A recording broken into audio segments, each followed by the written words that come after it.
Welcome to the ordinary meeting of council this morning. Apologies. We have an apology for John Pemberton, Jeremy McPhail, any others? Oh, and Morris is online. I'll move the apologies. Eric, seconded by Lyndall. All in favour will say aye. Aye. Look, at this stage, I'm going to ask everybody to stand for a moment's silence to recognise the passing of Neil McPhail, who was a councillor here for quite a number of years, including my first term, and our thoughts are also with Deputy Chair Jeremy McPhail and his family at this time. So I'd like everybody to stand.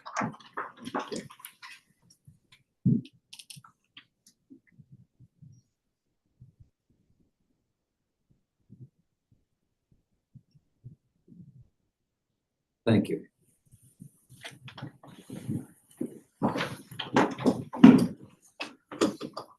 Move to item 3, which is declarations of interest. I haven't been made aware of any this morning. Item 4 is public forums, petitions, deputations. And so first up this morning, we would like to welcome some of two of the winners of the Environment Southland Community Awards last year. And we've actually asked them, invited them to come this morning, and we look forward to finding out how they're progressing. So first up's Richard Johnson from the Ototara Landcare Group. Welcome, Richard.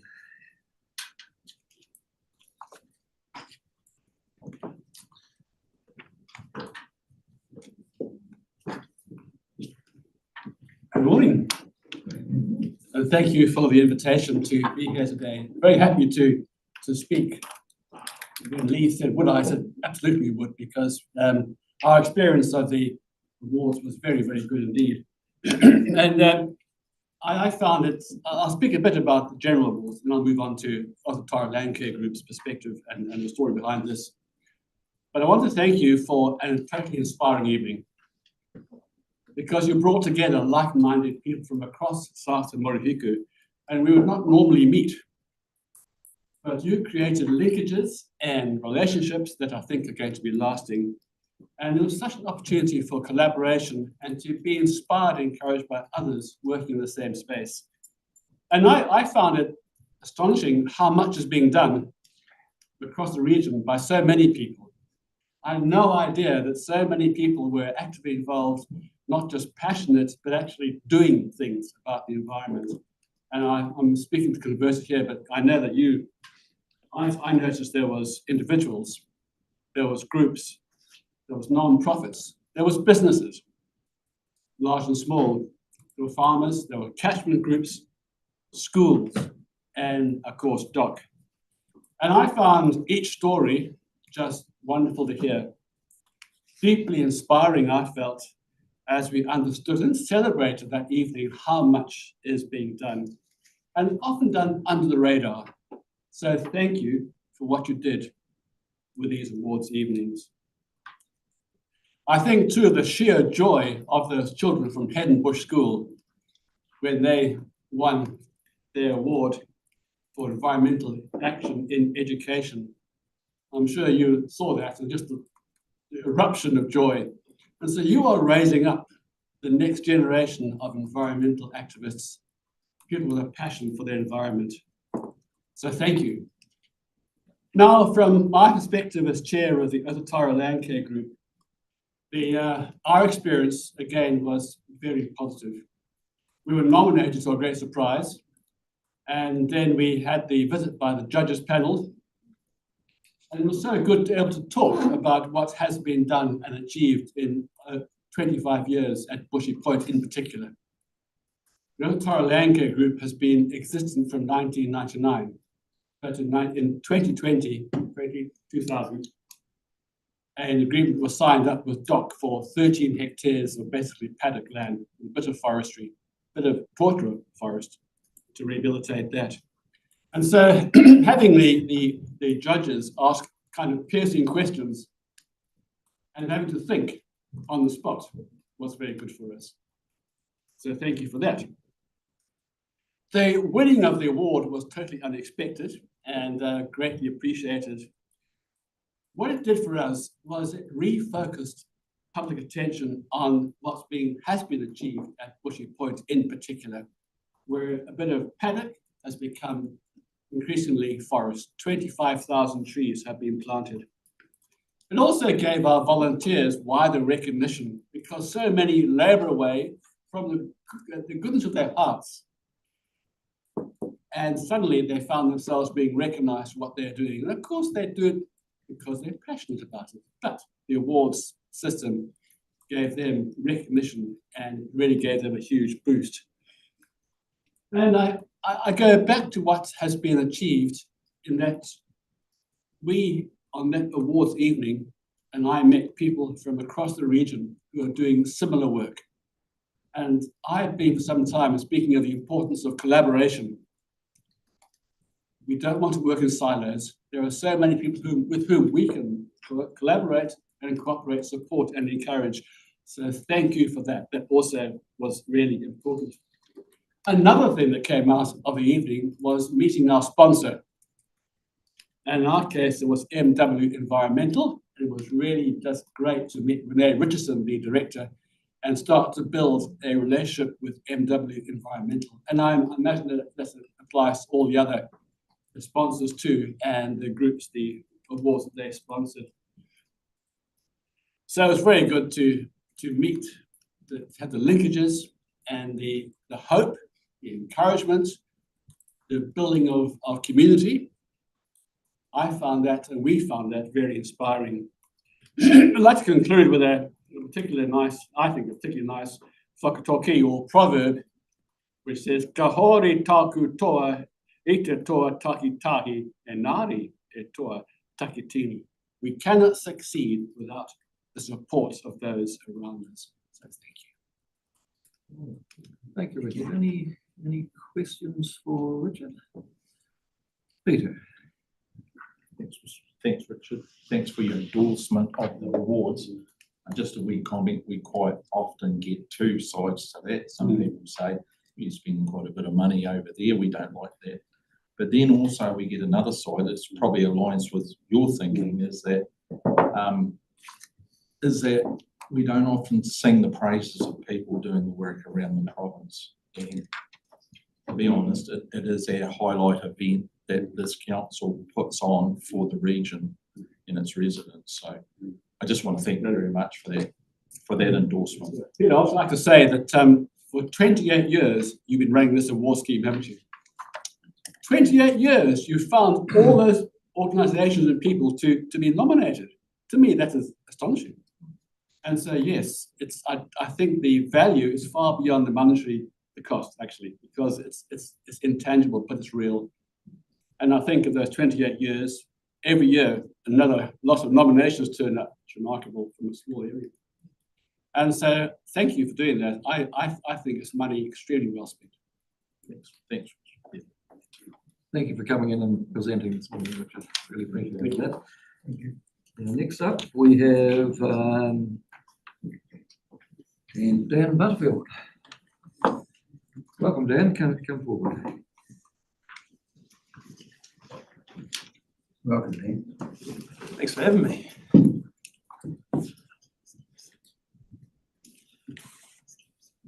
Good. Kia ora koutou, my name is Dan Butterfield and I am the founder of Kiwi Skips. Firstly, thank you for inviting me here today and giving me the opportunity to be part of the Environment Southland Community Awards.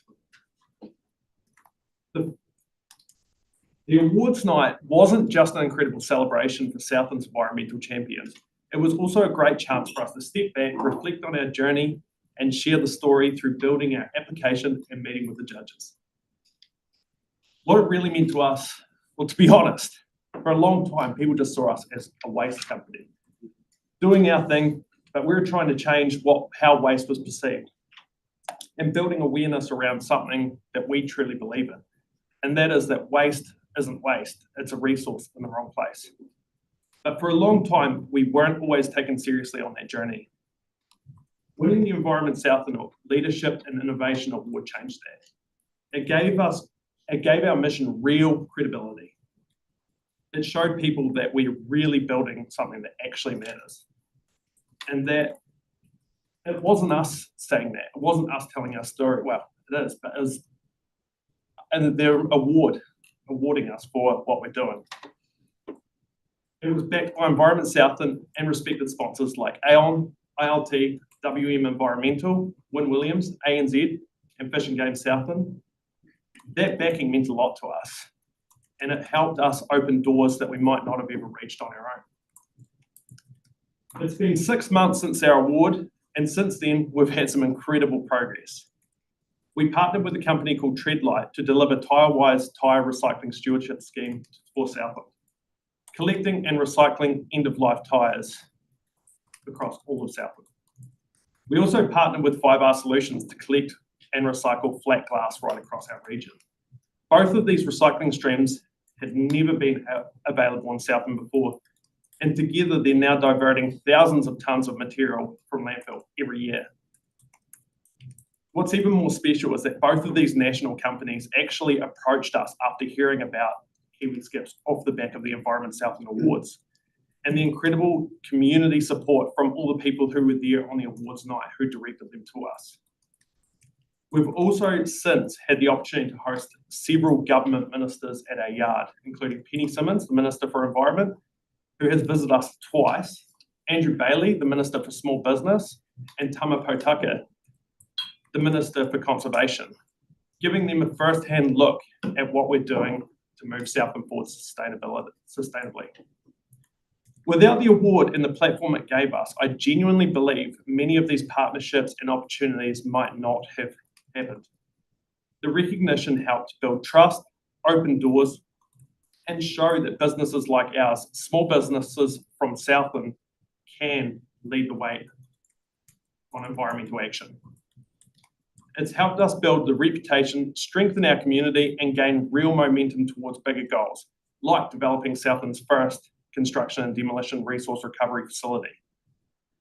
It's also led to personal recognition for me, including landing a seat on a nationwide construction waste working group, where I get to learn, share ideas, and stay across initiatives and legislation. Accolades like this help validate that we actually have something valuable to contribute, or at the very least show that we are serious about driving environmental change. So thank you again to Environment Southland, the sponsors, and wider community for backing businesses like ours and believing that environmental leadership should be celebrated and supported. Without awards like these, I truly don't know how small businesses like ours would ever get the opportunity to showcase what we're doing. To grow beyond Southland and attract more people and partnerships into our region. We can't let Murihiku get left behind. We're in a really exciting time for sustainability, and this is just the beginning. Thank you. Any questions? Robert. Yeah, thanks, mate. That's genius stuff. Well done. It's really so good to hear, especially around the construction industry stuff. That's been a huge issue. But my question is, you mentioned recycling of flat glass. How do you do that? Because it sounds really dangerous. Yeah, what we're doing at the moment, we've built a purpose-built spec glass bunker. So what we're doing is we are just a collection hub for 5R Solutions. So once we've got 30 tonne of glass, it gets trucked from our yard up to Christchurch where it goes through a processing facility. But glass is really neat. Like one thing they said when they opened the facility in our yard, they said a tonne of glass in a landfill today is going to be a tonne of glass in a landfill a million years from now. It's something that will never break down. And it's a resource that we can continue using. Like we can crush it down, put it back in glass. It's endless. Good one. Thank you. Well, thanks for coming in this morning, and it's great to hear the progress you're making, and that publicity has helped because we've been told for years, we haven't got the volume to deal with tyres and glass, so it's fantastic to hear your story. But Alistair, actually, there was another question. Alistair, go. Dan, thank you very much for that. It was really great to see. You're never going to stop, are you? I'm never going to stop. No, not at all. And the story about how you got so determined to make your business work, just give us 3 lines of that, because that was a bit that really impressed me. From the beginning, we were running an engineering business, and another company came to us and ordered a whole heap of skips. And I was 23 at the time, excited to get this deal. I never got a signed contract or signed deposit or anything. I just powered straight into it.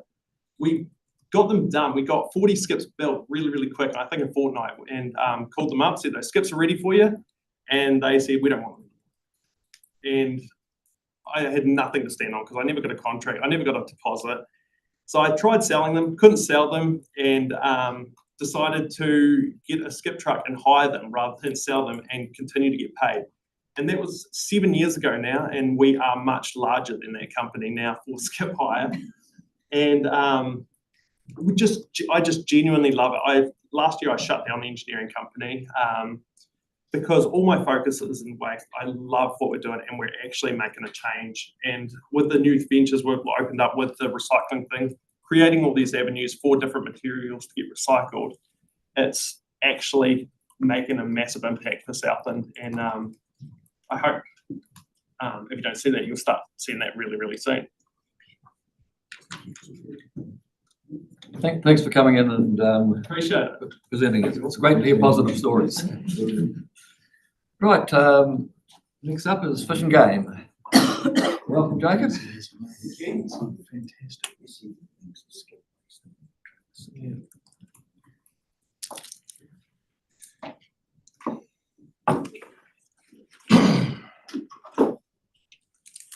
So I'll just get organised for one moment if I may.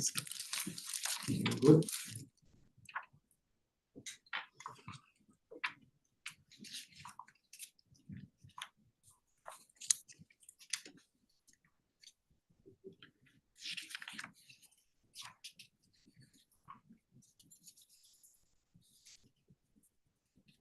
Morning, my name is Jacob Smythe and I'm here on behalf of Fish and Game Southland Region.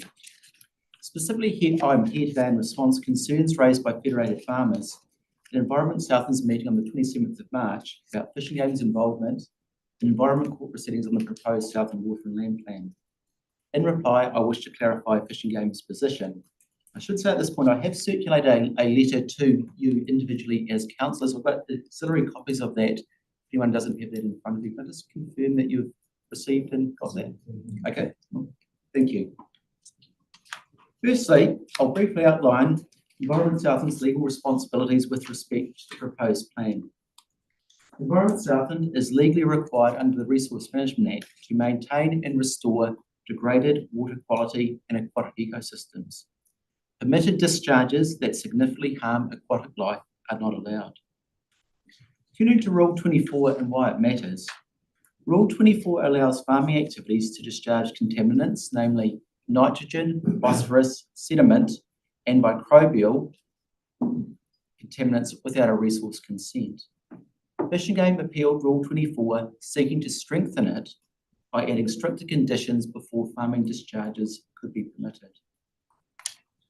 Through the passage of the Environment Court proceedings, which commenced in 2018, the Environment Court has reviewed Rule 24 and found that Southland's waterways are degraded, largely due to diffuse discharges from farming, which is significantly harming aquatic life. The Environment Court was not satisfied that these discharges from farming under Rule 24 would be likely to avoid significant adverse effects on aquatic life as required by law.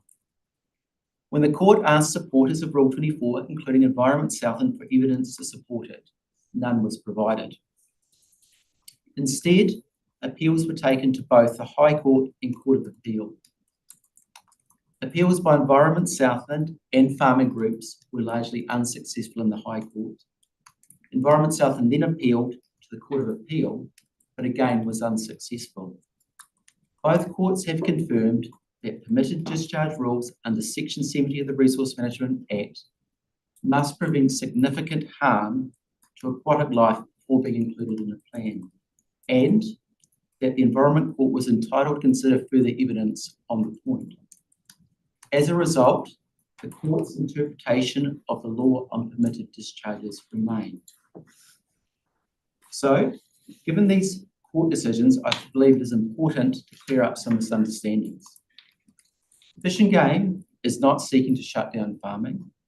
It sought stronger environmental protections. The Environment Court suggested a controlled activity approach, allowing farming to continue under a consenting regime with better environmental safeguards. No evidence was provided to justify Environment Southland's lenient approach in Rule 24.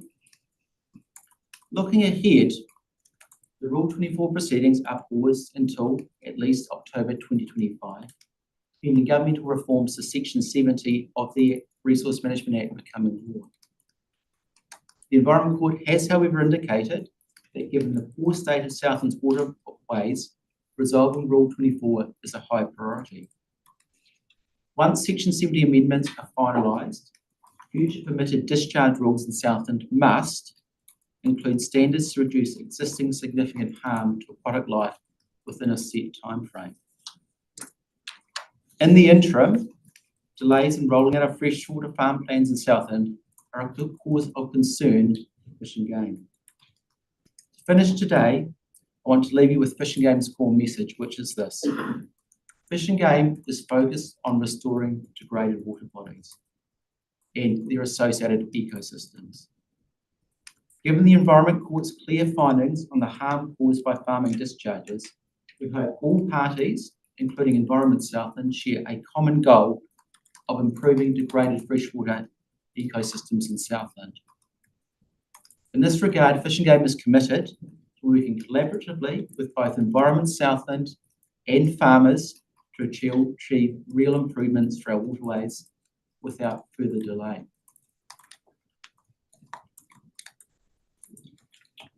Thank you, Jacob. Just a question of clarification. You were saying it was never the intention, of course, for farmers to stop farming or to actually have a consenting regime. But I note, and I'm sure you'll be aware of it, that in the Environment Court 236, Forest and Bird and Fish and Game proposed amendments to Policy 16 and Rule 24 with the effect of the discharge of contaminants in a Schedule X catchment that can be incidental to farming, land use in brackets, will require resource consent for a discretionary activity. Yeah, what that is a reference to is the issue around bridging the gap. What happened was that the plan had policies which applied to improving water quality where it was degraded. And historically, those policies have been very difficult to implement in the sense that there haven't been metrics for either degradation, nor have those been applied to determine where that degradation exists. So through the expert conferencing, what happened was, and this took place over a passage of both months and years, there was findings that there was regional scale degradation. The question became, how is that to be dealt with? And yes, there was discussions around resource consent, but in terms of scope, Fish and Game was limited to its originating appeal, which was that which sought stricter standards under a permitted activity rule for farming discharges.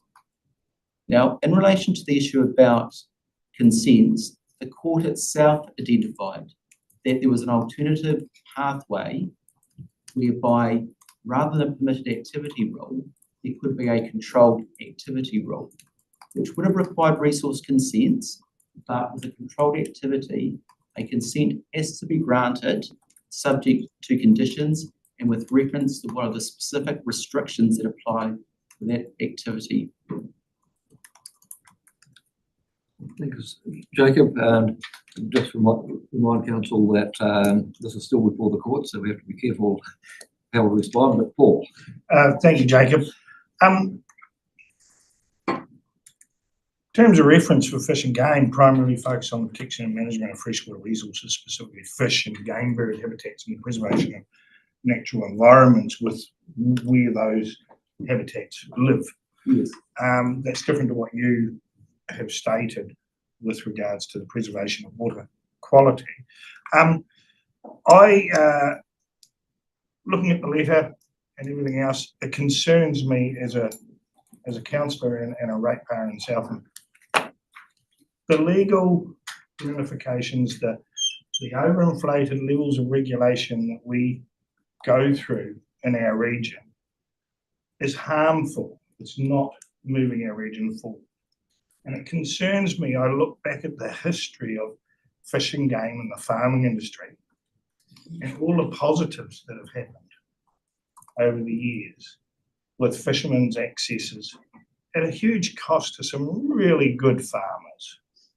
And those farmers have outlaid a lot of money to put in fences and spray and gravelling and doing a lot of stuff.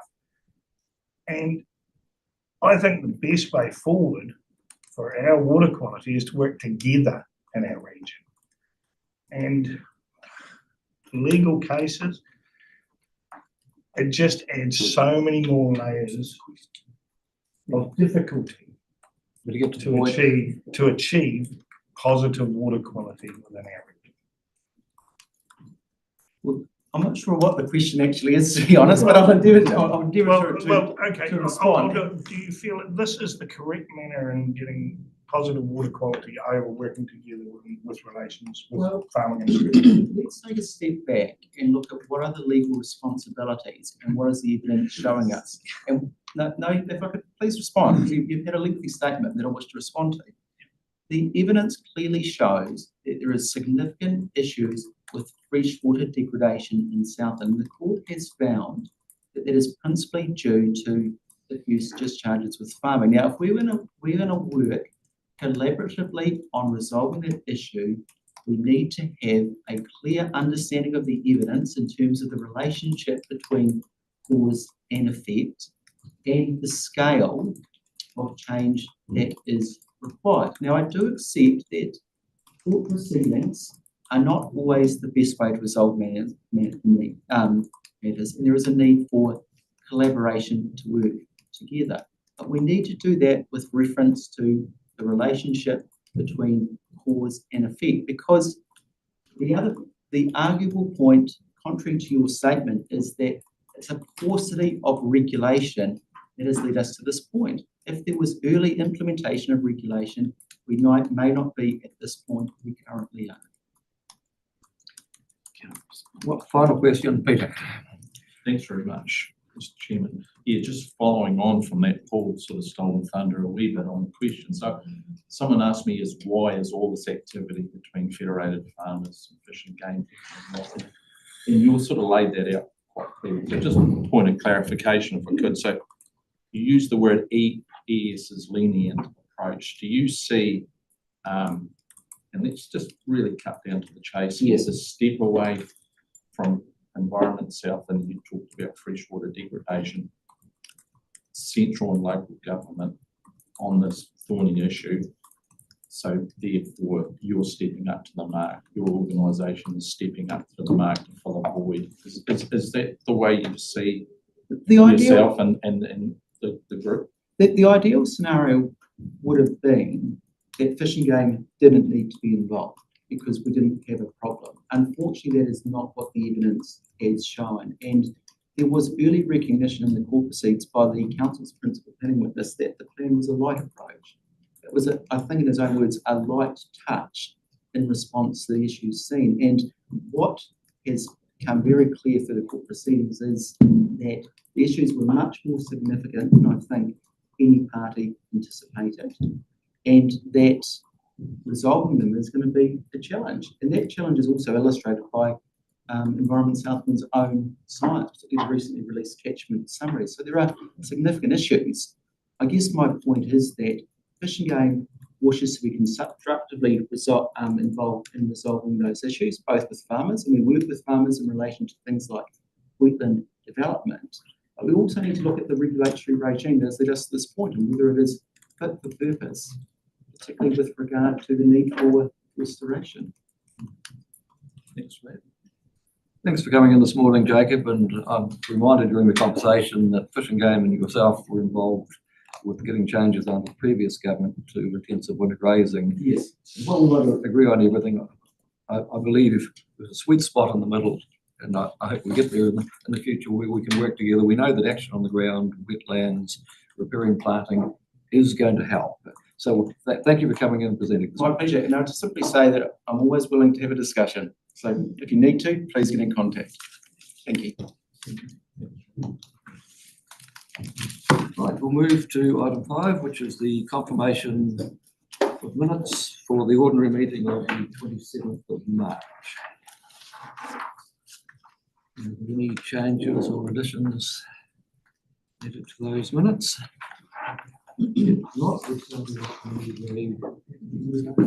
moved by Alistair, seconded by Phil. All in favour, will say aye. Aye. Move to item 6, which is the adoption of committee resolutions. First up is the adoption of committee resolutions of the Strategy and Policy Committee meeting of the 7th of April. Linda, would you like to comment on the meeting? Thank you, Chairman. No, a very constructive meeting, and I'm happy to move those recommendations. Thanks. So you will move the recommendation, seconded to that. He's put his hand up there. Moved and seconded. I'll put the resolution. All in favour will say aye. Aye. Right, we move to 6.1, which is the adoption of committee resolutions from the Risk and Assurance Committee of the 2nd of April. Is there any changes needed for that one? If not, who was at that meeting? Oh, I was, yeah, Chairman, perhaps I could speak to that, just to highlight the 9.4 and 9.5, the risk pool update, continuing saga, and 9.5, just the deep dive. Apart from that, I'm happy to move those resolutions. Thank you. Thank you for that. A seconder for that. Alistair. No further discussion. I'll put the resolution. All in favour will say aye. Aye. Move to 6.2, which is the adoption of the committee resolutions for the investment committee of the 15th of April. Any changes needed for that one? Yes, Alistair, while you were present, you could probably, we should probably note your presence, even though I was only present, yeah. I couldn't vote or do anything. Yeah. Apart from that change, we've got somebody who wishes to move in that direction, possibly Eric. Sure. Sorry, I'm not. We're on the investment committee. Yes. Yeah. Yeah, no, happy to move, and I have a couple of comments. Good to see that when Alistair's presence, any councillor is entitled to be there, so that needs to be included. This is the first meeting under the new independent chair that was the council appointed. I'd have to say both the independent chair, Andrew Morrison, and Cassandra Crowley made a significant contribution and are going to provide some real rigour to the process going forward. I would just say, in alternate case, there needs to be some clarification. This committee will not make decisions. This committee will do the preparatory work, and any decisions about SIPO, fund management, divestment of shares, reuse of reserve lands will be put before the council, who will make the decisions. So there are preparatory work unit, and that's their sole purpose. So I'm happy to move the minutes. Thank you, Eric. Seconder for that. I'm not on the committee. Anybody can second. Oh, well, okay. Well, you I was there. Moved and seconded, all in favour, will say aye. Aye. Right, we'll move to 7, notification of extraordinary items for urgent business.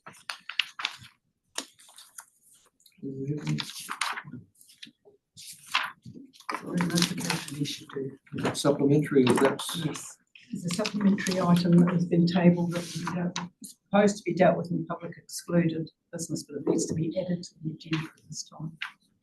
I'm happy to move in that direction. Second. Seconded by Lyndall. All in favour say aye. Hang on. Right. haven't been made aware of any questions this morning. We'll move to item 9, which is chairman's and councillors' reports. I'll give a brief report on the Zone 5 and 6 meeting that both Lyndall and I attended some weeks ago. One of the items that I noted was the Nick Smith paper on local government reform, where he is advocating for a 4-year term for local government. National government are considering that, but at this stage not including local government. Was a reasonable consensus around the room that actually the pros and cons, there's probably more pros in a 4-year term. You could have a 4-year LTP, which would save money. The other item we covered was, when you look at the turnout for national elections as opposed to local government, advocating that the independent authority should run local government elections and actually have an election day with the ability, obviously, run up to do that. But I think probably both positive structural change, which I think would encourage a greater turnout. Obviously, people have got to be engaged and feel it's important, but I thought there were a couple of quite sound advice we had back. The DIA, Department of Internal Affairs, spoke on local water done well. They still see CCOs as delivering 25 to 40% savings over time, which was lower than the original Morrison Lowe report, which talked 89 to 90%. We've got another look at it, but still see actual advantages. And where this government's going is it's not actually necessarily divesting your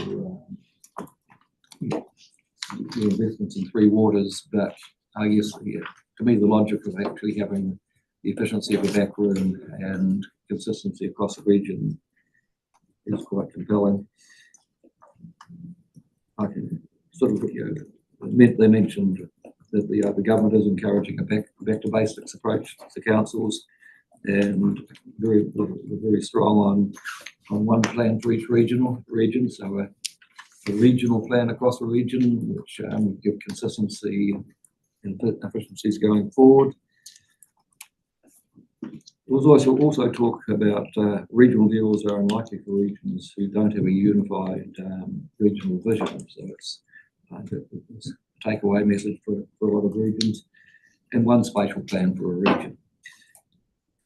Ellen Pragnell spoke about national standards for the Three Waters wastewater in particular. They are looking at standards going live in August. Now, this is a situation which will be probably a lower bar for smaller communities. I guess the concern for regional councils is that we can't oppose anything above those levels. And our aspirations for water quality remain the same. Does that mean the private sector, including farming, have to do more? So I guess I know we've actually submitted on not giving 35-year terms for wastewater, because that would lock a community into a very long time. We're still waiting to see where the government goes on that one. One of the last speakers was Hamish Hutton. We spoke about disruption accelerating and the rapid advance of AI, which was quite interesting, possibly scary in some ways, but talking about, in our generation, we will see people learning with an individual AI type robot right through healthcare, driverless cars. And one comment he made that I thought was probably always good to note: a good idea doesn't care who had it. But I'll leave that one there. Also, we're online. We had the South Island Regional Council's governance group meeting on the 14th of April, and we are looking very hard across the South Island at the potential for shared services, sharing specialists, etc., to be able to be more efficient and save money. It makes a lot of sense. We also quite keen to talk to Ngāi Tahu and see whether they would actually entertain the whole of the South Island approach, and that's something can probably be lined up in the next couple of months, but because we can actually see efficiencies, and transport's a good example. If you had a South Island collective, you've probably got a bit more weight to negotiate with government on. But I'll leave my report there. Any further reports? Linda. Yeah, Chairman, firstly, an apology. I had a comprehensive and entertaining and fascinating report for you on my part of The dog ate it? zone meeting, but my laptop and my water bottle had an unholy kind of a meeting, and so and I hadn't taped it I hadn't backed it up to the cloud, so it's disappeared. But my notes are here. So you'll get an abridged version when I've got my brain back into it. But there was a really interesting presentation from the CEO of the Christchurch Airport, and he started talking about solar farm development as part of their sustainability approach, which I thought was interesting. Martin Keogh he's the new Deputy Chief Executive for the Health New Zealand South Island, and he was neck deep in trying to work out the chaos that he's walked into. But interesting that has 5 priorities with things like focusing on delivering the basics and fixing primary health care. There was a presentation from Datascape, Tracy Cotter-Martin, I think her name was, and that AI stuff was fascinating. And the takeaway I got from that was they have a closed AI model where you kind of create constituents, and then you run through your consultation questions and your consultation approach and your council questions through that AI community to see how they land. Really fascinating. And there's a card game that I've purloined a copy of that's kind of like a trading card game that goes with that. So really, really worth a look for us as far as using technology to help with our consultation, I thought. There was also James, how do you say his last name? Mager, the South Island Minister of the South Island. He was very engaging, very personable, high-flying individual who made some interesting comments that I'll write down and circulate. And Nick Smith and so on Brad Olsen gave a relatively depressing economic update, but that will be well out of date now because it was all over the tariffs, the ever-changing universe of tariffs coming and going from out of the United States. Yes, it was a very informative couple of days actually, and really well put together. So thanks for the opportunity to attend. I promise I won't introduce my water bottle to my new laptop anytime soon. Thanks, Linda. You did pretty well without the computer. Any further reports? If not, we will move to item 10, with 10.1, which is the Chief Executive's report. Wilma, would you like to comment on your? Thank you. Thank you, Chair, and thank you to Amy Kubrick, who was acting as Chief Executive for me last week while I had a couple of days leave. And so, as much as this is my Chief Executive's report, it is a report that my colleagues have pulled together across that period for this meeting. The report does highlight that we're in an era of science reports being published, so there's a significant number of them referenced in this paper. I am looking at Team New Zealand here if there are questions that you have around all of those. They traverse quite a broad range of matters and relate to everything from the drivers of forestry in New Zealand through to the freshwater sciences reports as well. The other areas that I was just going to highlight for you were, of course, a brief report in here, and we did discuss this at the last meeting as well, but we did have the New Zealand Planning Institute conference in Invercargill, and that was extremely well attended. Ministers were there speaking, and so there are a number of matters that were traversed at that conference, and ministerial announcements there as well. The paper does actually link to a number of those speeches.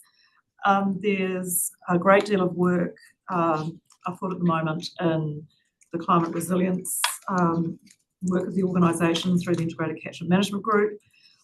There is projects that are underway that government funded for us towards the end of last year, and also the general work program. These are covered in summary in this report. In the consent space, there's a reference here to a number of sort of major matters that are underway, acknowledging that we are also in a place where the fast track consenting process is here. So there's an update here on the New Zealand Aluminium Smelter application about the discharge permits for existing landfills at Tiwai Point, but also the Contact Energy application that's now before the fast track process. I won't go through anything further. Please feel free to ask questions. We have a full battery of staff sitting behind you to answer the details, and I'm happy to take those questions now. First of all, I've got Morris. I'm not sure whether I missed him from giving a report, but Morris. All right, Hey. thank you, Chairman. Can you hear me all right? Yes, loud and clear. Okay, I wanted to just comment on the Parliamentary Commissioner for the Environment's report on use of forestry for carbon sequestration. Thank you for referring it to us, Wilma. It's a very comprehensive report, and I don't know if anybody else has had time to read it. It's quite a weighty document.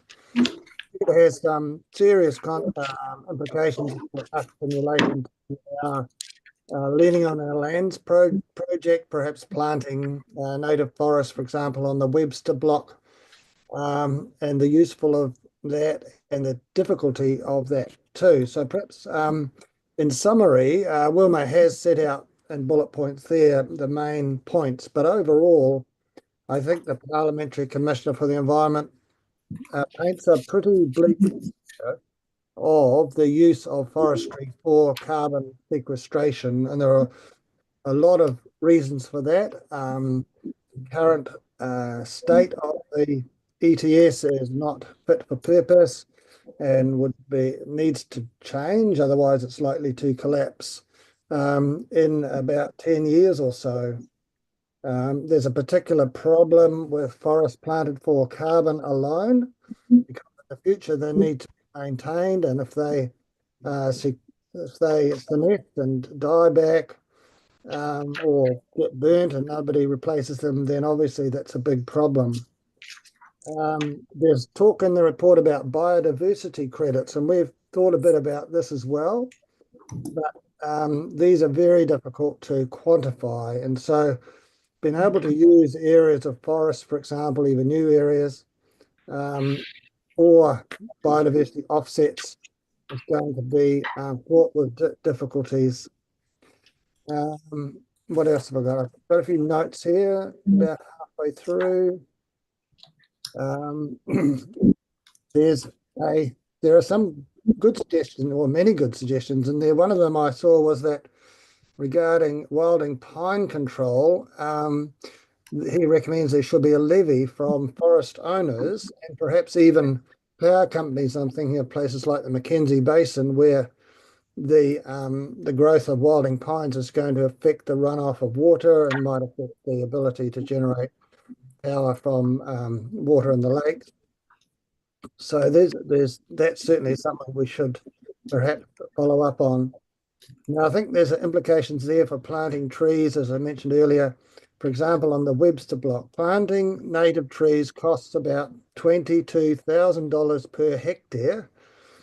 And then you've got to maintain them, you've got to keep out pests, you've got to look after them, and there's a lot of work in that. So I know we're thinking about planting native trees on the Webster block, but to do that in a financially sustainable way, we need to look at options which are suggested in this report, such as transferring, that's not quite the right word, changing from maybe an existing or an initial forest of exotic trees, timber value that can be harvested And then in the process, the block might change to natives.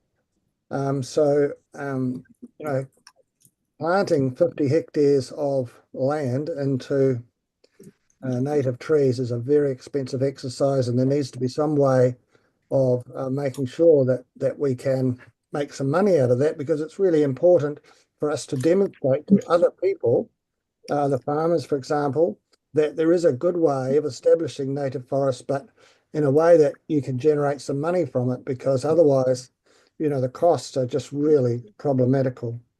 So in the end then, I wonder if we could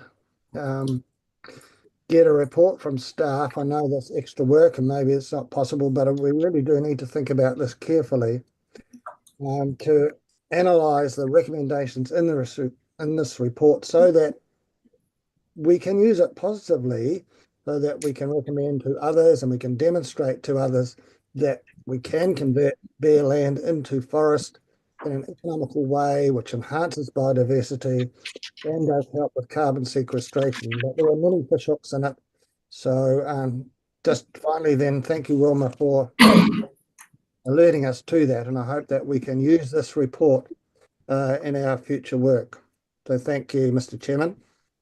Thank you, Morris, and I'll ask Wilma to respond. Yeah, look, thank you very much, Councillor Rodway, for your commentary on this. It's I found this report very useful, and I'm very pleased that it's well highlighted in this report today. The staff are doing work in this area. One of the matters that we, when the council established the investment committee, was to be able to look at green investment opportunity as well as the investment opportunities relating to our port shares and to our managed funds. And the matters that the Parliamentary Commissioner for the Environment raised in relation to carbon credits and their current value, but also the opportunities as well as the issues around biodiversity credits are matters that we're actually looking at right now. The Webster block has been quite useful to us as a pilot to be able to look at what that might actually look like. So it is our intention to bring to council that conversation, I'm hoping in the not too distant future actually, because it's a rather critical aspect, not only in relation to managing the value of the lands that this council owns, but also what opportunities might be available to private landowners in terms of their ability to actually have financial instruments that return value over time. So I really appreciated the Parliamentary Commissioner's report on this matter and his economist's attention to it. Thank you. Okay, thank you. Robert. Mr. Chairman, yeah, and thank you, Morris, for that. Just, you mentioned the need for a financial return as part of the process of reforestation, and it's a good idea, but I don't think it goes anywhere near far enough. And I think we need to look more to nature-based solutions in the same way that we are with slow the flow, the use of wetlands and a whole lot of other things. We're still captured by that, I don't know what you call that mindset, where we have to get that kind of return. But we'll get there at the end, I think. I certainly hope so. But my question actually was with regard to the biosecurity and biodiversity team, who report that their fish passage remediation program, as they've achieved their KPIs or their aims for the year, is very good. I've been following the fish passage story for a long, long time as a personal interest. But my question is, they say the program's nearly finished and that all the existing culverts, etc., have been attended to and made fish friendly. It's really excellent. My question is, anybody putting in a new culvert now, are they obliged to get that work done right at the start, or are we going to have to come in behind everybody from here on? That's maybe more a consenting question, but my understanding is for culverts being put in new or being replaced, they have to meet the National Environmental Standard for Freshwater to be permitted, or you need to get a resident's consent. And at the point that they need a resident's consent, then we'll put appropriate conditions on that and review that. Okay, so and just a little bit more. Does that mean, is that about placement and drop, or does it include actual constructed fish passage devices such as little ladders or swings and roundabouts? Yeah, okay. So the term fish passage is used in multiple ways. So we can talk about constructed ladders such as you might have at the Manaport Dam and the kind of really complex and engineering solutions that you might have at a dam. The kind of fish passage remediation solutions we've been using are what we call low impact, and they've involved rubber ramps, some rubber baffles within the culverts, and mussel spat road. So those have been able to, our case study has shown that those have provided adequate passage for climbing species, but very few opportunities for the more sensitive swimming species. That's good. Thank you very much. Thank you, Mr. Chairman. Peter. No, thanks, Mr. Chairman. Just got one question on intensive winter grazing, but I just want to comment on Morris's talk around the PCE, its report. Perhaps we have a role to play, and I've sort of got some experience around this sort of stuff. Fencing is a crucial component of these native areas and how we go about that. The council already has facility through funding. There's a new environmental facility that I think was introduced this year. The problem with funding planting is that there is an attrition. We don't have the auditing and control over survivability of a lot of those plantings. But when you put a fence up, it's a pretty permanent structure, and it actually is the most important part of that project to know that we've got control over that area. So maybe we could direct our efforts into the fencing of these areas. It's just a suggestion. So something to think about. Also, intensive winter grazing. The Councillor Evans, through the regional services, highlighted plastic pollution in the paddocks post-grazing, and we've seen that around the province. I just want to suggest that we start to, and it was discussed in quite a fulsome way at the regional services meeting, and I'm not too sure if it got through or not, but we need to, should we be incorporating those messages through communications midway through the grazing season towards the end, to really inform people of their management around this issue around plastic pollution. I think, Paul, if we can remember, did we come to that conclusion? Something like that, wasn't it? So, well, I raised it through the terms of reference for the Regional Services Committee as educational. And I think it was passed on to trying to move it through. Yeah. Through you, Chair. I sit on the intensive winter grazing working group. I couldn't see Sam up there, but he's there as well, no doubt lurking. So yes, it absolutely is part of the plan and integrated into all of our messaging as we move through the season. So it is there. I looked at least one of the newsletters, and there's this big section, open it up, smack bang in there around plastic pollution, haylage, etc. What to do. So it's integrated throughout all the messaging. Thank you. Excellent. Thank you. Right, I've got myself, then Lyndall, and he was also very interested in the PCE's report. At some stage in the future, if we do have a report on it, we can, I'm sure he'd at least come online and might even be able to get him down. He's a pretty astute person. He's independent, but the government don't actually have to take on what's in his reports, but if we can glean anything out of it and give it a bit more publicity, particularly things we'll talk about with intensive winter grazing is having buffers. So, and part of that's reported about is about getting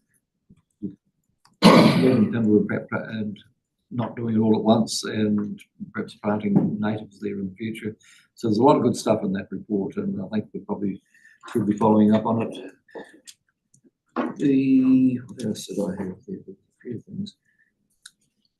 The Waituna consent is, I see it's hopefully some progress being made on that. Is that likely to move forward? Bruce looks like he might be about to move. Or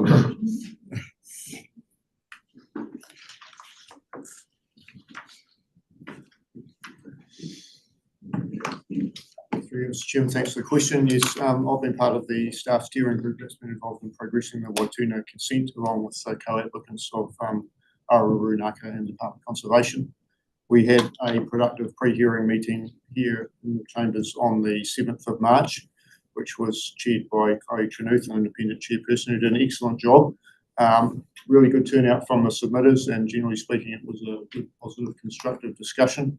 And there were some opportunities to reframe some elements of the application, which the co-applicants have been working through and have been developing a revised suite of conditions. I'm hoping to circulate that hopefully by the end of next week. Need some input from the governance group that sits above the staff steering group to inform that and make that happen. Is intended to propose in the application some amendments that address some of the concerns that came through the pre-hearing meeting. I would anticipate that it's probably likely it still will need to proceed through to a formal hearing, but there is some work progressing on seeking to take the elements of the pre-hearing meeting and the dialogue that occurred with the submitters and make some changes to that and seek to address some of those key concerns. Thanks for that, Bruce. I note there's also some talk in that about some of these water quality work being done in that region, and as part of the co-chair of the Waituna Trust, there's been a lot of learnings for the rest of the province that have come out of that and will continue to come out of it over the time. The Webster Block is just one example of working with Envirostrat, the information that all the parties will receive to be able to, kickstart more native plantings and maintaining what is there is pretty important.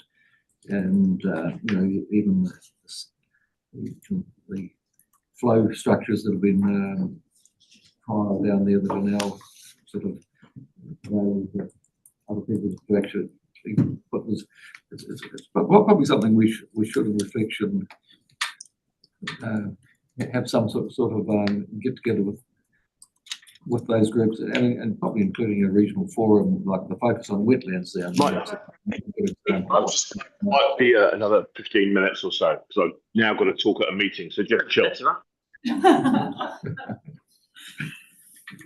What was that, Sam? I didn't quite get it. Something about the vibes.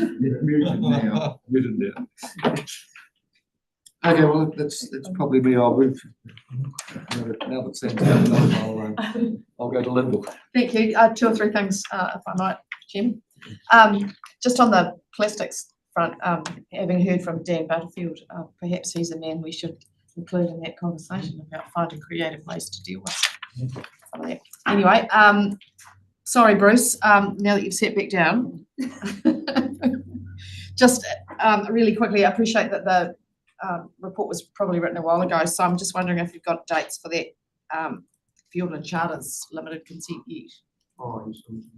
Sorry, Lacey, couldn't see you. Sorry.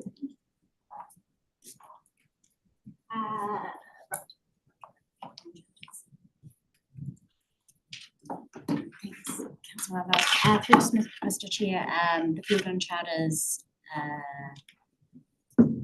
The next steps are the date is not yet confirmed. There has been a request for a extension to provide the applicant to circulate and provide the mediation issues to be agreed on for discussion. So at this point in time, they're still waiting for that to be completed. God, thank you. And the other thing I wanted to say, Chairman, was as fascinating as I find the forestry discussion earlier, I perhaps find the Ministry for the Environment and Stats New Zealand conversation even more interesting.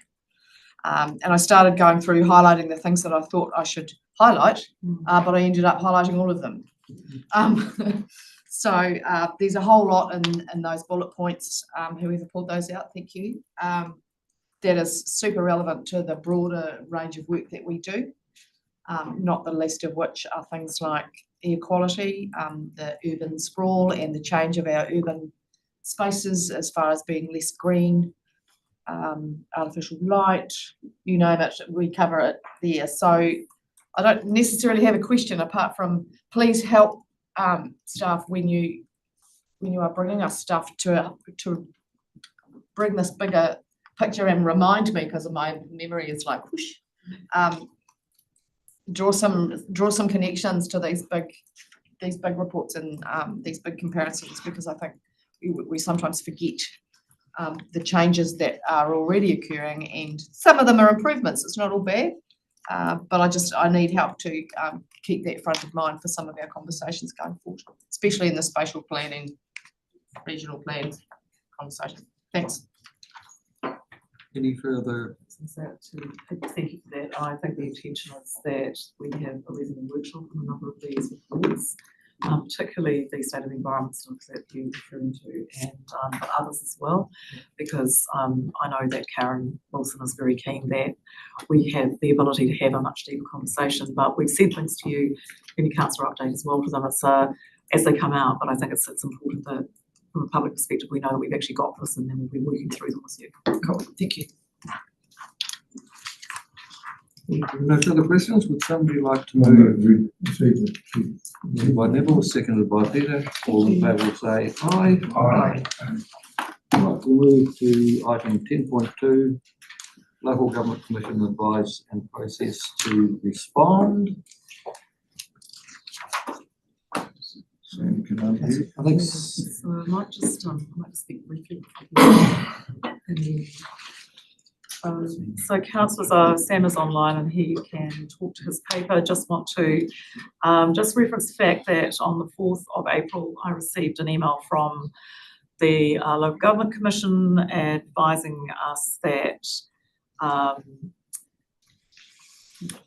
initiative that was sent to it by Southland District Council meets the standard of validity insofar as it covers some matters that enable the Local Government Commission to then come back and ask the rest of the parties associated with SDC's suggestion that there be a particular form of amalgamation as to what our views about an investigation into that request would be. And so they've asked for a response from us. It's a letter from their chief executive to me, and they would like a response from this council by the 23rd of May as to whether the Commission should investigate the initiative proposed by Southland District Council. That's with a view to the Local Government Commission meeting in June to decide whether it would proceed with such an investigation or not. So the purpose today is to have a conversation about the process through which we would reply and how that reply would be formed. Thank you, Sam. You put a paper together in that regard, which you may want to make some comment on first. Yes, thank you, Wilma, and through you, Chair.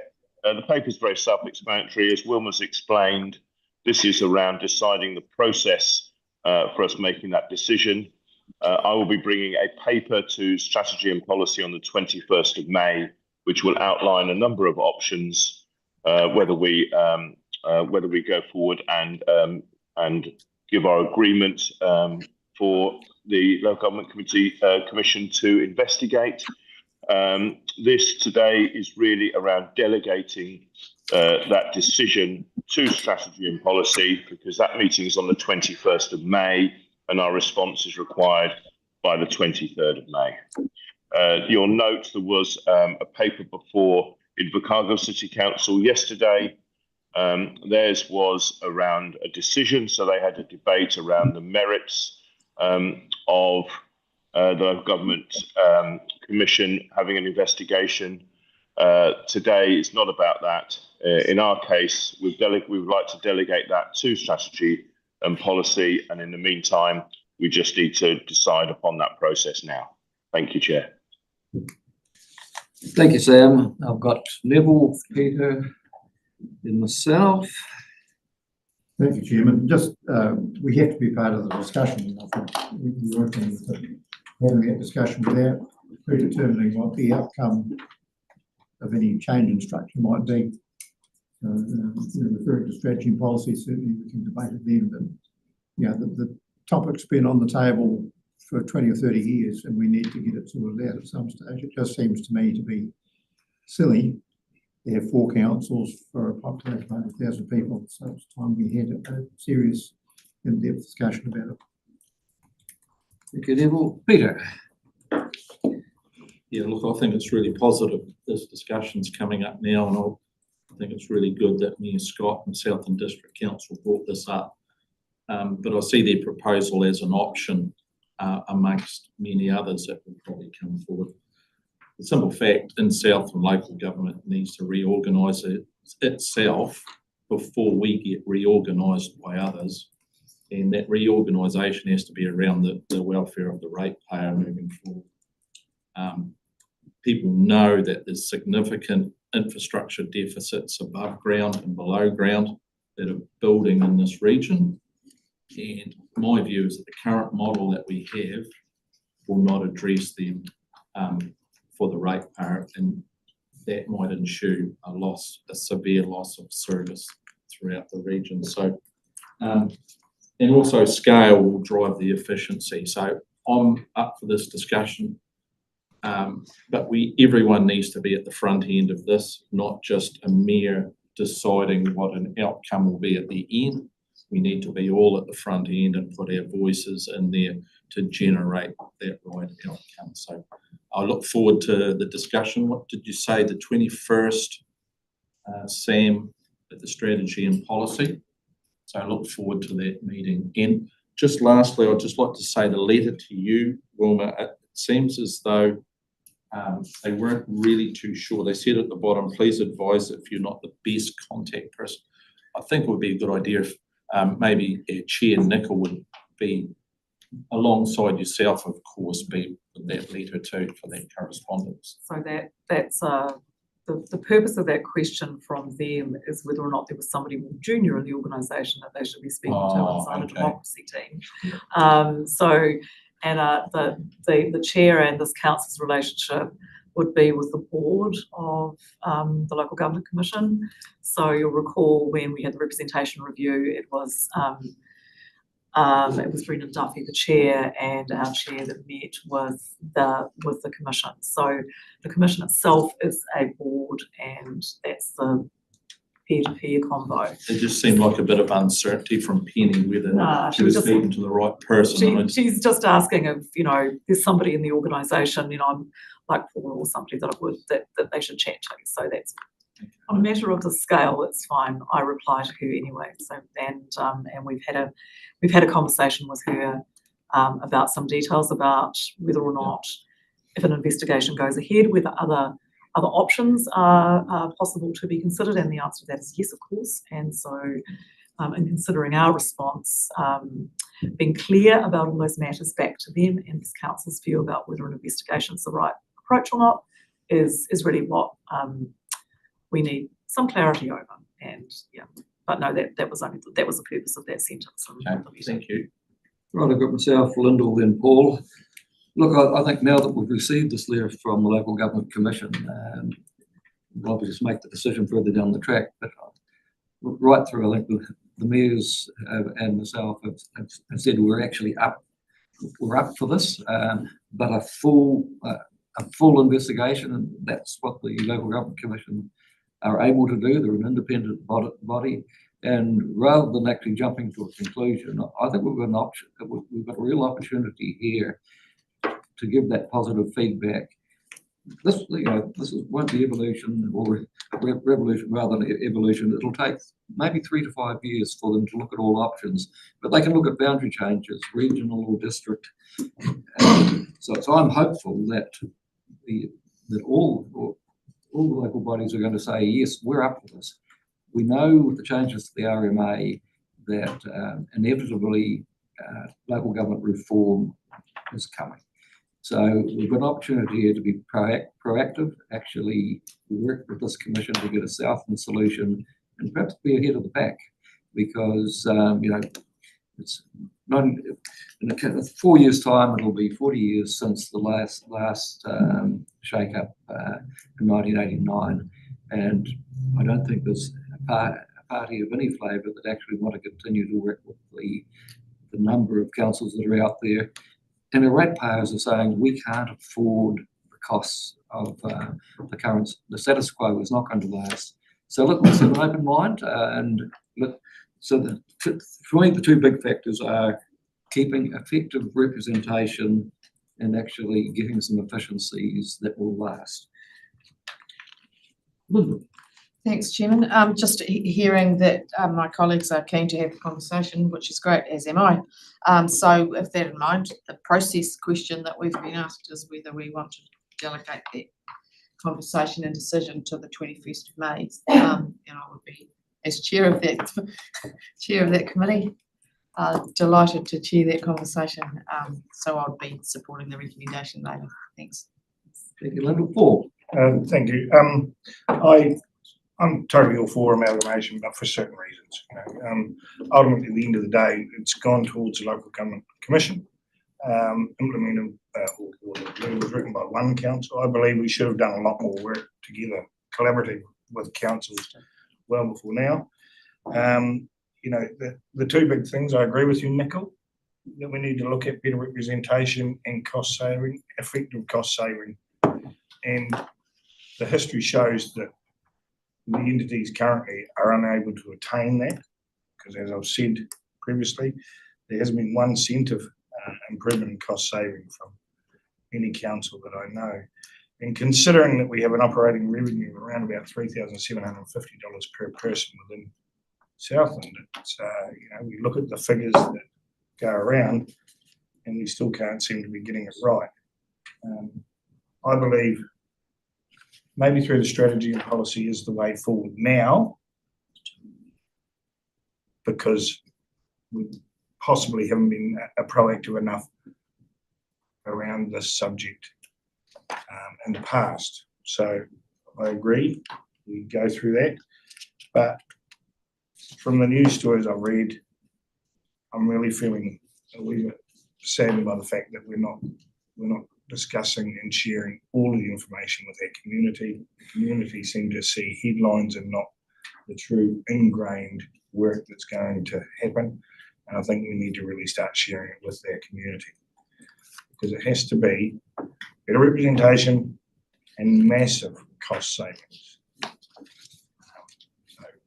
Thanks for that, Paul. And we have an independent report that will be tabled at the Strategy and Policy Committee meeting that then will be available to the wider public. And I think that's really important. Politicians can't make all these decisions themselves. It's actually got to be a Southland conversation. But Morris, sorry, just to add on from that, sorry, through you, Chair, just with regards to what Peter said regarding we need to try and reorganise ourselves before someone comes in and reorganises us, then that's not a bad thing. Don't look at the other option as a bad thing. Someone coming in to reorganise us may not be a negative. So we need to look at all aspects of this amalgamation. Morris, you've been waiting patiently. You're muted, Morris. Turn your mute off.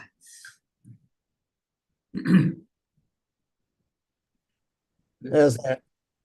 Is that better? Yep. Yep. Oh, okay.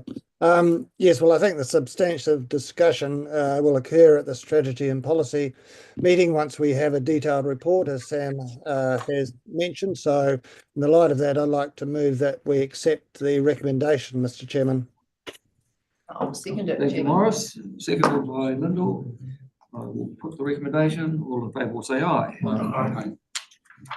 I have a small supplementary to your recommendation? It's possible that there may be other matters that council needs to have a council decision about before the next council meeting.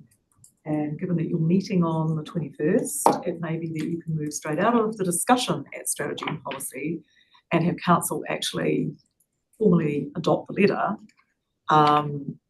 if there is going to be an extraordinary meeting on some other matter. So I think that would be good. I feel that for this letter, that knowing that you're not waiting quite a few weeks between Strategy and Policy and council to adopt your minutes might actually just be a better outcome. I think there's good reason for the discussion to happen at Strategy and Policy, but I think we could possibly then go straight into an extraordinary council meeting, not just on this matter. I think there's some other things that we need to tidy up before the next council meeting. Good point. Well, I think it's only a couple of days after that there's the deadline for us to reply. So we need to have the the structure in place to make it. Chairman, does that mean we need to change the wording of the Well, recommendation? yeah, sorry, you got to before I got in front of the chairman. Because so- the recommendation was to delegate authority. Do you want to leave it like that, just in case? Well, sorry, that's why I raised it, because is there benefit in this being, you know, the letter has got to come from council and be approved. Yeah. If council does need to meet on another matter, should you just use the opportunity there for that? No need to delegate, you can have a conversation at strategy and policy and then make the decision at the council meeting. If the delegation's there, we don't have to use it though, right? No, that's why I'm adding to it. So is there anything we need to do to that? No, it's fine. Okay, that's good. Thank you. It is a full meeting again.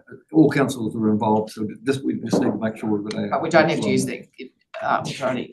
Peter. Yeah, sorry, Mr. Chairman, it was cut off a bit quicker than I anticipated this discussion, but I just wanted clarification. Officers are currently working on a report. Is that internally generated or with use of outside support around this report? So that, Coming on the that's, 21st of May to so us. that report is a report in order for you to adopt the letter Yeah. that, you know, there will be reflecting your views, which, well, I think are reasonably clear today, unless there is any further conversation to be had on that matter. That's the report that's been referenced. Okay, so, yeah, so it's internally. And that's, you know, at the moment, we've probably all seen the confidential draft, but until we adopt it at that meeting, then it'll become public available to anybody who wants to actually see it. Okay, we now move to 10.3, which is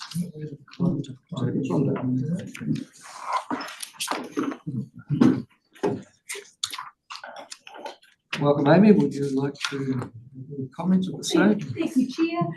So as I advised council recently, further to the conversation that we had at your last meeting last year in December, we were going to be updating and bringing back a code of conduct for you. At that meeting, you agreed to use the LGNZ code of conduct, noting that the current governance policy is somewhat outdated, and this is our opportunity to get more updated and formalised. As part of the decision that you made at that time, there are a couple of specific agreements. One was the decision-making process for any investigation and the types of process that sat around that. So you agreed in December to use a two-step process to investigate complaints, and you also agreed to that findings or the recommendations from those investigations would be binding. We also had a discussion at that time about the way in which elected members would contact staff. We agreed that that would be through either the chief executive or the general managers, and that's also in the document. And so we're just presenting the actual document itself here for you to adopt today. Linda. Thanks, Chairman. Morris, please be proud of me. On page 72. Typos. Well, there's a use of a word that I'm not sure that I'm misunderstanding or whether there's just been an autocorrect. So 8.3.1, not bring an important mind to the decision. Is it important the right word in that situation? Yes, no, probably not. It's probably supposed to be impartial or partial. Or independent. Yes. Yes. Thank you. That was the only thing. Yeah. Otherwise, yay, thanks. It's good. Peter. Yeah, it's just very good. Thanks very much for this. A couple of questions. First, I didn't, on page 77, for the punishments, I didn't think a privilege was being sent away to conferences. I haven't attended really any, so I'm quite happy with that one. But on a more serious note, just mentioned there, and obviously members will interact with staff through the chief executive and general manager. In a practical sense, how would that work?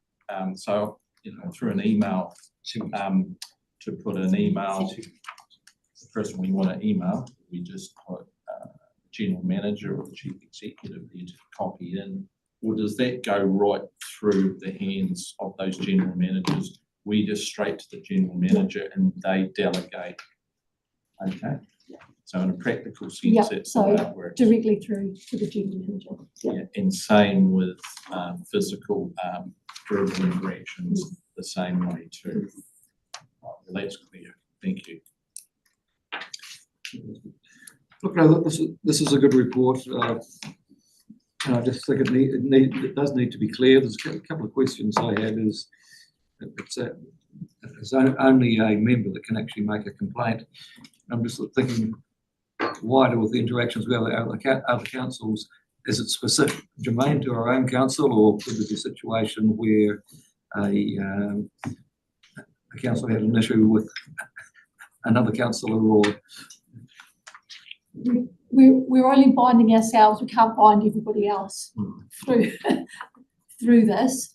However, I guess if there are matters that are arising in relation to that, we should discuss how we would like to deal with those on a situation by situation basis. And just going forward, because you need to be prepared if and when you have a situation. I hope you don't, but it talks about an independent person. The example is your risk independent chairman could. I think we need probably a paper comes back to us with a recommendation there. And the other one would be to actually have a pool of people if you did need to go to an investigator, so that in the event that you've had confidence that you could have a variety of things. So you might have to have 2 or 3 skill sets, so that in the event we actually have something to go to. And I think would be a good template going forward for a new council. But I think in the past sometimes I've observed things that have happened, not here, but perhaps the outcomes could have been better with if they've had a really good structure in place. Sure, and sorry, I was going to say, just in response, Chair, yep, should you agree to adopt this today, well, we can crack on with working on how we operationalise that in the manner that you're talking about. You have another? Yeah, just they're good suggestions got there. So we're talking about elected members. Quite often we have committees that have appointees that sit on the committees too, but will not capture them. We have catchment liaison committees, they're unelected, so we will not capture them either. So we've got a clear determination of those parameters within this, haven't we? Yep. As I understand it, the Code of Conduct covers elected members and appointed and members that you appoint. So, for example, your independent members of your respective committees, the catchment liaison committees that you're referring to, they're self-appointed in some ways in terms of their bodies, so they're not covered by the Code of Conduct. Just further to that, like we have iwi appointed reps on their committees. I would assume that they would be included because this is actually protection as well. Yes, that's right, they're appointed. Yep.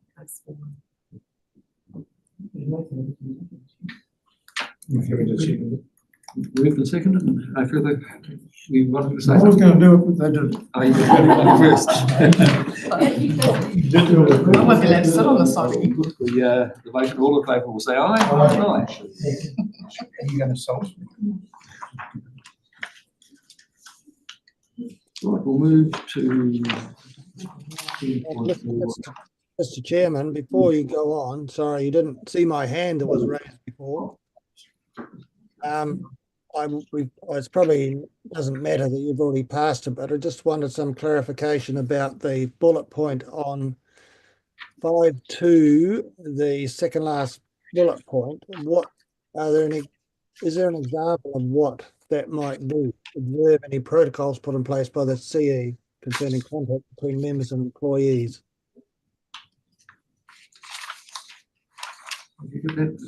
Is it page 69? Did you get that? It's the second last bullet.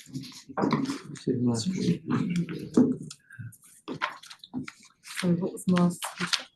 That second last bullet point, observe any protocols put in place by the chief executive concerning contact between members and employees. So that was the one where they were talking about just before in response to Councillor McDonald's question. What is the councillor's question? The question is, what example? What example? Yeah, so I think that was the example that Amy gave, which is, the thing that's actually now in this document, which is the nature of how staff are contacted in the organisation, is a good example. Are those protocols, general managers? Yeah. Are those protocols written protocols? Are they available in a document anywhere? In this document. Well, it says in the actual code of conduct itself. I'd need to find the page. So sorry, I just will have to look at that. I can come back to you with this. 77. Page 77, right. It does specifically say that any contact through staff is with the general managers. So if you need me to write down somewhere more specifically, whether that is verbally or in writing or via email, I can do that for you. But it's also I'd just like to be really clear that please contact the general manager or the chief executive first in writing, in email, in person, if you have a question, and then they will best determine how to respond to your query. And that might be setting up a meeting with another staff member. It could be that they get that information themselves and convey that back to you. The general manager could also say, please go and talk to such and such. It's their prerogative, one would think. That you would. They could, but it would be highly unlikely. Okay. Yeah. So probably the problematic part about that is interacting with staff. We're not going to have that. We're going to interact with the general managers. So You are also staff. yes, of course, but I think, you might have social interaction, but I think it's when there's a request that it needs to go through the right channels, and and that because it's if somebody further down the line will feel that they want to help the council, but we just need to respect the structure, and we'll get the same results. It's just understanding how it's done. So councillors, this doesn't prevent you from talking to the staff in the cafeteria and generally in the corridor, but it does mean that you shouldn't be requesting information from staff arriving in their offices and asking them to do specific pieces of work for you. All of those requests need to come through the general managers. And you also need to be very mindful of the fact that, you shouldn't be having conversations with staff about their employment matters or matters that are actually operational in the organisation. Those things need to go through the GM. So you can be personal with staff and talk to them, but that's not suggesting that you don't speak to staff in a sociable way. Robert. Yeah. Thank you. That's good. Okay. Could I just have one little question there? Okay. Yeah, no, I totally agree with that. We should have been behaving thus for a long, long time, and hopefully we now will. But what if there's something wrong with my laptop and I want to go and talk to Jane? Do I have to come and? That's pretty Is serious it like a stuff. technical thing? I will find a way for that to happen for you that does not create any undue delays or problems with you getting on with your work. And also, that also applies to Jan. Yep. Don't go and knock on Jan's door. They're just little details. I was going to say yes. I mean, if you're dropping off a mileage sheet, Yeah. just drop it off Or a bunch of flowers. I feel there's some administrative protocols Yes. that we'll be very We clear will- we about, can- yeah, and we can work through this is that. not to get in the way of the administration, but it is to prevent Yep. Individual councillors going into the offices of individual staff and requesting them to do work or engaging them in conversations about their employment. have you seen the morning tea in the finance department this morning? I've been in there just dropping off. It has been moved and seconded. We're not going to Thank go you. to 10.4. We will now move to 10.5, which is order. Local Government New Zealand's annual conference and associated. 10.4. Oh, no, this one, no, it's, remit process. Yes,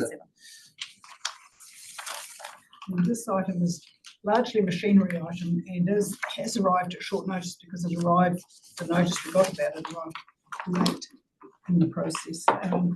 If councillors are wishing to make a remit, there is a process that has to be followed whereby any reports that are prepared and written should be considered at a zone meeting. The opportune zone meeting has already occurred. So that it would require, if there is an item that councillors wanted to raise, it would require some lobbying outside of that. This is no departure from what normally happens. No, it's a standard approach. It's a year-on-year thing, comes up every year. And the main thing that LGNZ promote is that remits are designed to deal with major strategic items, not just a local item that we might have. Andy. I move the recommendation, Chairman, unless you brought something up at the zone meeting that should be carried on and supported by us. well, just since the zone meeting, I've had an email from Tama Ali, who was chair. She and, so that's, Central Otago. Central Otago and Northland, where looking for support for a approach to the Remuneration Authority to be able to fund security cameras, etc., for members. We feel that's a wee bit step too far, but I said I would raise it at this meeting as to whether we support it or just vote on the thing. Both those areas have had situations where councillors and families have been intimidated, which is appalling, and it's something that obviously needs to be stopped with. Whether there's an appetite to go to funding a security camera, I'm not sure, but while we're on this issue, we probably actually need to decide whether That's really the individual councils. I think it's a step too far, Yeah. Chairman, for councils to assume that responsibility. Because they become responsible for the outcomes as well. I'll take that on board. I said I would bring it to this meeting because it wasn't something I could support off that. And when I've had another look at it, I'm here. I understand where they're going, wanting to protect individuals and that sort of thing shouldn't happen, but it'll be a debate that comes up. But what I'm hearing is we would not be a supporter at this stage of a remit like that. Peter. Yeah, no, look, I'll just support what Neville just said, not at this stage, but we have to recognise the heightened state of anxiety, especially around politics, the fragmented way of how things are panning out. So probably not now, but I wouldn't rule out anything in the future. I think that's given a good direction. Would somebody like to move the recommendations? The recommendation would be that there are no matters council wishes to raise. Yes. Seconded. Moved and seconded. Any further discussion? I will put the recommendation. All in favour will say aye. Aye. Against no. Carried. Right. Now we'll move to 10.5, which is the local government annual conference and associated pre-conference tour. Try to get the pre-conference tour. This item is we've received an outline of the proposed pre-conference tour, which will be hosted by the West Coast Regional Council.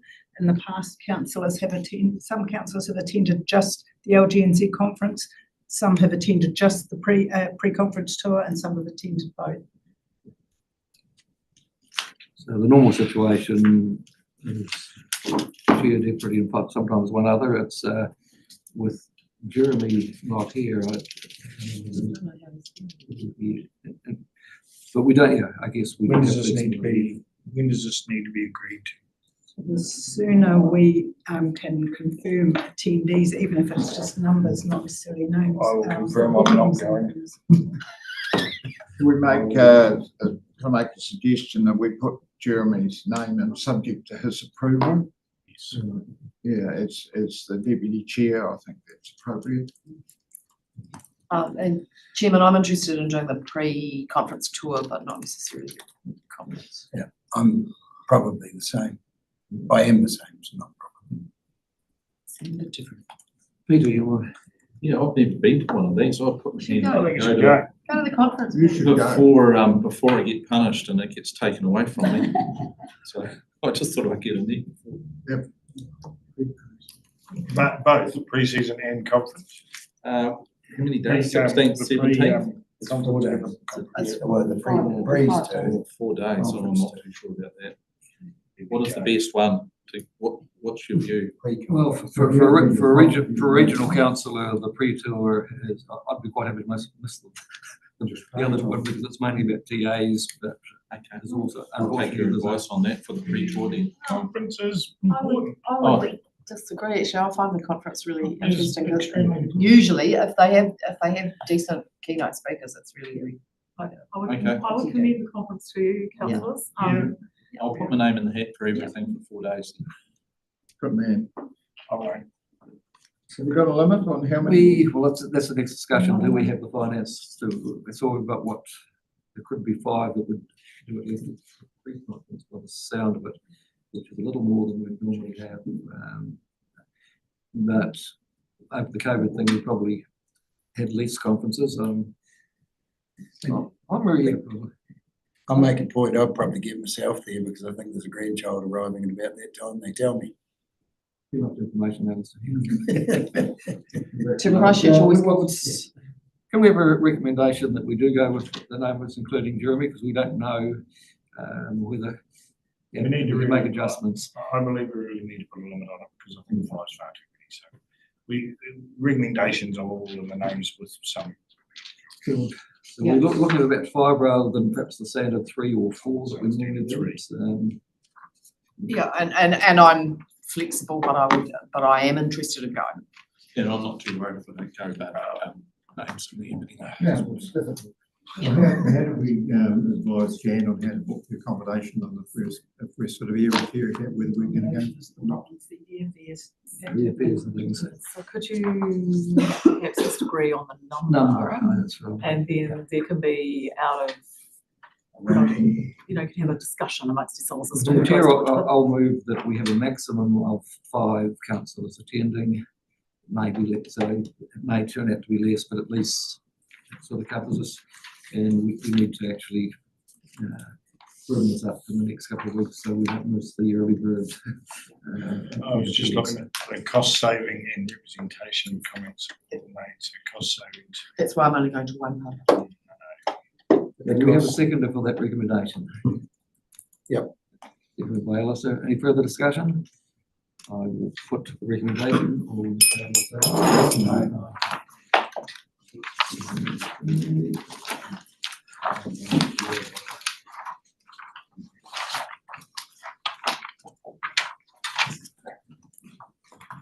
Six is councillor's diary update for April. Are there any additions or omissions to the meetings that have been held or coming up?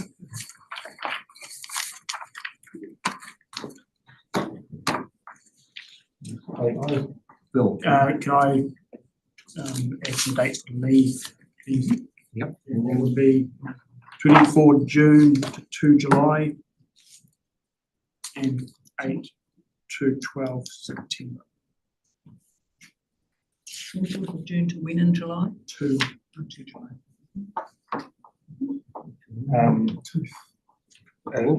A bit lucid at the moment, but around about the 10th to the 20th of October. Time to do that when after the election. I will be firmer once I get tickets.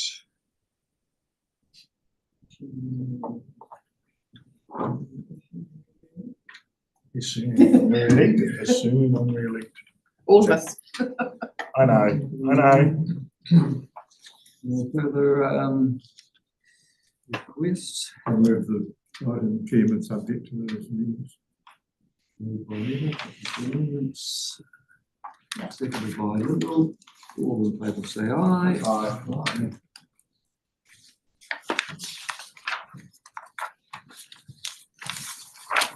We move to the common seal. There must be common. It comes up every month. So. Moved. Moved by Eric. Further discussion? Just kidding. Seconded by Peter. All in favour will say aye. Right, that will conclude the public session of today's meeting. So we begin to give the reasons why we need to move into public excluded. The reason we're moving into public excluded is set out on page 103 of the agenda. Confirmation of public excluded minutes of the ordinary meeting of council on the 27th of March. Adoption of public excluded committee resolutions of Risk and Assurance Committee on the 2nd of April and of the Investment Committee on the 15th of April, and to deal with the supplementary report staffing issues update. And the reasons are set out there. The last item is to protect the privacy of natural persons, section 7.2a. We've heard the reasons. Would somebody like to move that we move into public excluded? Seconded by Alistair. All in favour say aye. Now we have confirmation that we are no longer screaming.